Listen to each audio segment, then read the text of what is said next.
Welcome, one and all, back to the Viper's Nest, where today, once again, we're making up our own lore. But first of all, I'm recording this on Christmas Eve, and it's probably going to be uploaded on Christmas Day. So if you're watching this on Christmas Day, Merry Christmas! I hope it's going well for you. So let's jump right into it. What we're talking about today is another Could X Survive in Warhammer 40k? And today, we are asking the question, could Mad Max from the Mad Max movies / video game / comic books / probably novels, could Max survive in Warhammer 40k? So I guess before we even get started, we need to ask the question, who is Mad Max? Well, first off, his name is not actually Mad Max. His name is Max Rockatansky. And he is a human being who is a former employee of the Main Force Patrol, which is essentially post-apocalypse Australian cops. And Max existed as one of these cops in a fairly happy life with his wife and his child. And even though it was post-apocalypse Australia, they still had it pretty alright until, Max's family got killed by raiders. In which case, Max commandeered the Pursuit Special V8 Interceptor, which you can see in the picture here with Max, taken from the video game. And he went on a rampage, killed off the criminals who killed his family, and then proceeded to become an aimless wanderer guy. And that's about who Max is in a nutshell. So, I do have to confirm a little bit of bias here, which I'm going to try to not let get in the way of my analysis of whether or not he could survive in Warhammer 40k, but The Road Warrior is my second favorite movie of all time. And the Interceptor is hands down my favorite car from any fiction ever. I love it more than the DeLorean. I love it more than the Impala. I'm sorry, it's just a really freaking cool car. I watched this movie, The Road Warrior, with my dad at a very young age, and the Interceptor is what got me to show at least a little bit of interest in cars. I'm still definitely no mechanic by anybody's standards, but just what the car goes through between Mad Max, The Road Warrior. It doesn't really appear in Beyond Thunderdome, which is kind of why Beyond Thunderdome is my least favorite Mad Max movie. We get to see it a little bit in Fury Road.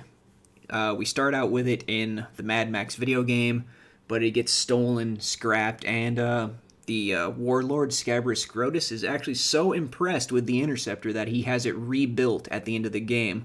And then once you beat the main story of the game, you get the Interceptor as an unlockable, which is really, really cool. It's one of the reasons why the Mad Max video game is like one of my main comfort games and hardly ever leaves my PS4 hard drive, is because I like to boot up my completed file and just drive around in the Interceptor for a little bit. It's a lot of fun. I love it.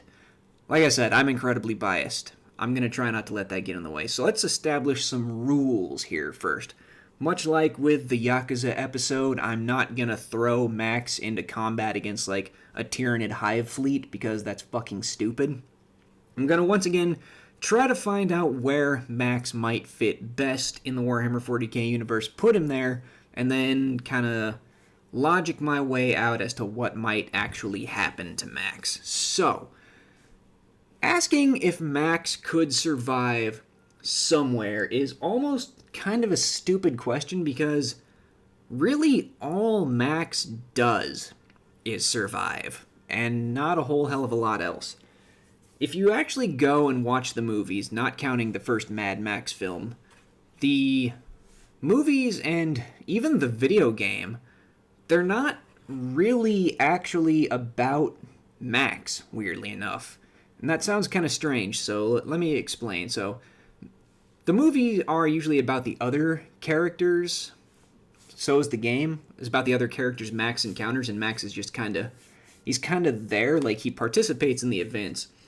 but Max doesn't ever really like go out of his way to help people, except for the dog at the beginning of the video game. But every time Max gets involved in someone else's like lives or interpersonal conflicts or whatever, it's always because Max feels that he can get something from the people he is helping out. So, like in The Road Warrior, Max only agrees to work with the people at the oil refinery so he can get some more gas for the Interceptor.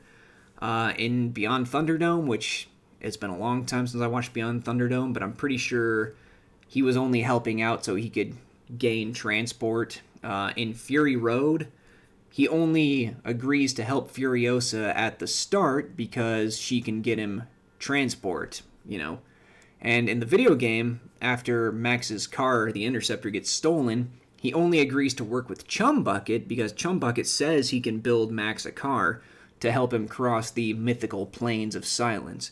And all the other characters Max meets in the game all have something that Max wants, whether it's like a different weapon for the Magnum Opus, which is the car that Chumbucket builds, whether it's armor for the Magnum Opus, whether it's a new engine. Max is always working with other people in order to gain something for himself. The best way I ever heard it put, I think, was a Cracked.com article that in the wasteland of Mad Max, if you continue to maintain your moral compass and be a good person long enough, you eventually unlock Max as a party member.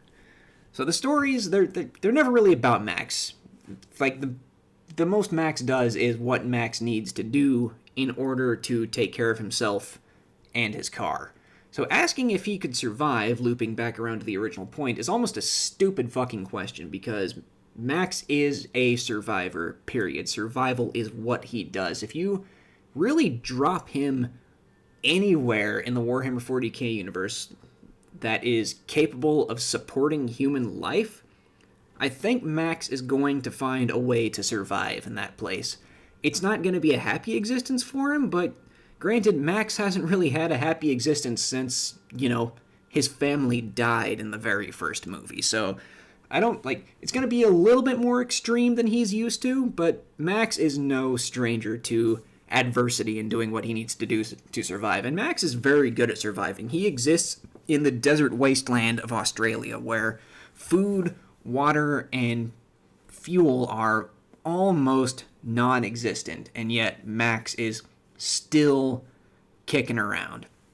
Also, I'm going to give Max his car in this scenario, because Max has to have the Interceptor. Every time Max doesn't have the Interceptor, minus the video game, to me, just feels like an absolute crime, because the Interceptor is almost as much of a character as Max himself is, and that car has gone through so much. It's been destroyed and, well, yeah, okay, so I'm struggling with the timeline here because even the creator of Mad Max, George Miller, said that there is no real timeline to the Mad Max franchise. It's all presented as people in the wasteland telling stories and legends about a guy named Max. So, alright, so he gets the Interceptor in the first movie.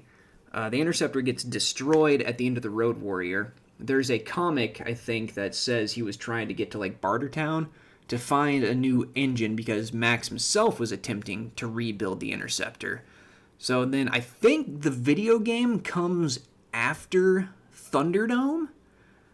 So Max has rebuilt the Interceptor at that point. The Interceptor gets destroyed again, rebuilt at the end of the game by Scrotus. Max takes back the Interceptor, and then it gets destroyed for a third time at the beginning of Fury Road, and then its parts are cannibalized for another car, which gets destroyed again. So, I mean, Jesus. The Interceptor dies and comes back almost as much as a Winchester brother, am I right? Ayo! Shots fired.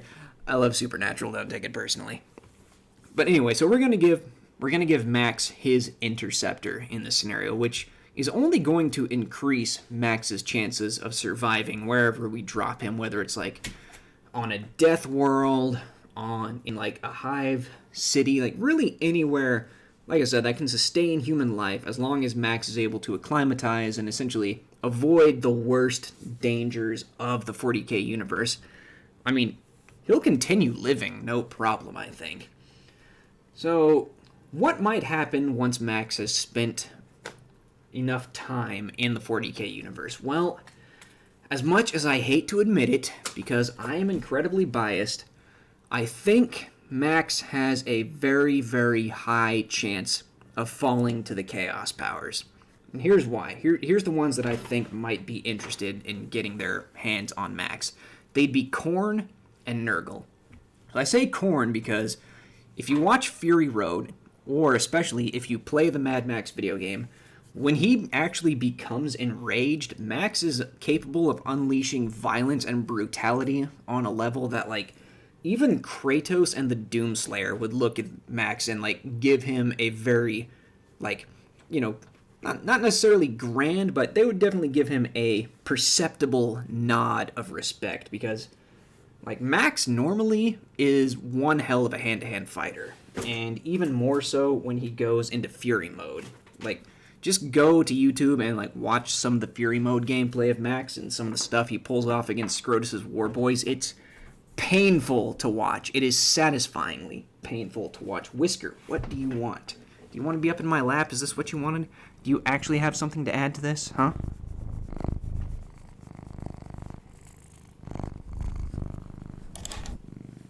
Alright, get out of here, bud. So, yeah, Khorne would be interested in having Max because Max is an insanely talented and very, very brutal fighter. And that's just with his bare hands. That's not even... Sorry, cat fur in my face. That's not even touching on, like, when he gets his hands on a melee weapon, or he employs his sawed-off shotgun in close quarters combat, which is one of my favorite things to do, because if you never played the Mad Max game, it's kind of got, like, quasi-Batman Arkham vibes, where it's a third-person action combat game with, like, a dedicated counter button, and there's an ability called Gut Shot, where if you parry an enemy's attack and instantly hit the shotgun button, Max just shoves the gun right into this person's stomach and just blows their guts out, and it has, like, a high chance of terrifying all the enemies around you. It's really freaking cool. So, yeah, like I said, Max, very brutal fighter, and Khorne, historically, cares not from whence the blood flows, so long as it flows. And Max is very, very good at making the blood flow. And that's just Max himself. Like, you put him behind the wheel of his car, and he just becomes even more fucking dangerous, as all of the villains in the first Mad Max movie found out. So, why would Nurgle be interested in Max? Well, that's because even though he has moments of, like, heroism and stuff like that, when you boil it all down, Max is, in fact, mad. He is a very, very broken man due to all the stuff he goes through throughout the series of movies and games, and especially at the end of the Mad Max video game, where he might have started forming an attachment with this woman and her daughter, and then they're both just horrifically killed. And that leads Max to, like, snap completely to the point where he has, like, hallucinations and shit, which actually I think leads into, like, where we find Max at the beginning of Fury Road when he is just completely batshit insane. But yeah, Max is a broken man. And I think he actually has less of a chance of falling to Nurgle than he would to Khorne, but the chance is still there, because, Nurgle would be all like, hey, man, like, I can see, like, you're in pain, you're despairing, like, I can help you with that, I can make the pain stop. And I'd actually give it, like, a coin toss, like, 50-50 chance of Max actually accepting Nurgle, because I think it was in the game where the character Griffa, who I'm 99.9% is not real and is actually just a projection Max is hallucinating, says that as much as Max would, like, in his heart and soul, would like to lay down and die, that his body just straight up won't let him. Like, Max is essentially existing in, like, a weird form of autopilot, almost. So Max's, like, knee-jerk reaction to Nurgle, like, offering him an out, might be to say no, but also, there's that 50-50 chance, I think, of him saying yes, please, just anything to make me not hurt anymore. So that's what I think Max's eventual fate, just on his own with his car in the 41st millennium would be, which would honestly be really freaking cool if like Max and his car, the Interceptor, become like infused with chaos power, and Max is able to like travel the warp in the Interceptor. Holy crap, would that be cool? Like, I want to see Max versus Doom Rider. And if you don't know who Doom Rider is in the Warhammer 40k universe, go look up Doom Rider. It's hilarious and awesome, and I love it. So what's the wild card here? We need to throw in a wild card before we stop this. The wild card here, I think, is going to be Chum Bucket, who is Max's partner? Question mark? Devotee? Cleric? I'm not really exactly sure what their relationship is, but essentially, Chum Bucket is the one who offers to build Max a new car at the beginning of the Mad Max video game, the Magnum Opus, which you spend all of the game working to upgrade in order to get across the Plains of Silence, which, spoiler alert, don't exist. That's all in Max's head, but don't worry about that. You should play the game. It's an amazing game. So, Chum Bucket has, like, this religious reverence for both Max and cars, and I guess, like, some divine being he calls the Angel Combustion, which is like the spirit of an engine or something like that. And he determines that he's going to build the Angel Combustion a new physical body, which is the Magnum Opus. So, if Max appeared in the 41st millennium with Chum Bucket in tow, things might go a little bit differently. So, Chum Bucket, I don't know. The Mad Max universe is weird. There's a couple of things that happen now and again that don't really have any other explanation than the supernatural. So, like, Chum Bucket, he's getting visions from the Angel Combustion, which allows him to build the Magnum Opus. Sure, fine. But also, despite the fact that he's an insane hunchback, Chum Bucket is also very intelligent. Like, he builds Max, like, a literal folding sniper rifle, and the only response he gives as to why he knows how to do this is because he saw a gun taken apart once. So it's kind of nebulous as to whether Chum Bucket is actually receiving visions from some kind of divine being, or if that's just how his particular brand of madness, like, manifests.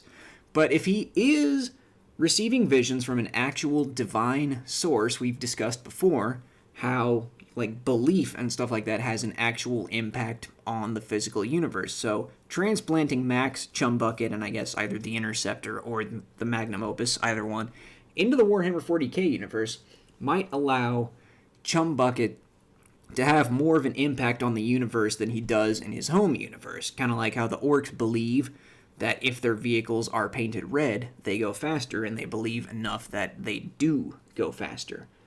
But here's the other side of having Chum Bucket around. So Chum Bucket, like I said, very smart. He knows cars, he knows guns, and he has, like, a religious reverence for both. So this is another kind of coin toss situation. If Chum Bucket actually ran into the Mechanicus, there's a good chance they would put him to death as a heretic. But at the same time, like, they also hold religious reverence for machines, like guns and vehicles. And they're probably going to see Chum Bucket as, like, you know, a quaint savage, because he's essentially working with, like, 1970s, like, era technology with his cars and his guns and stuff. So they might find him quaint. But also, they might see him as a kindred spirit and give him access to some of their resources in order to continue building up, like, the Magnum Opus and Max's arsenal and stuff.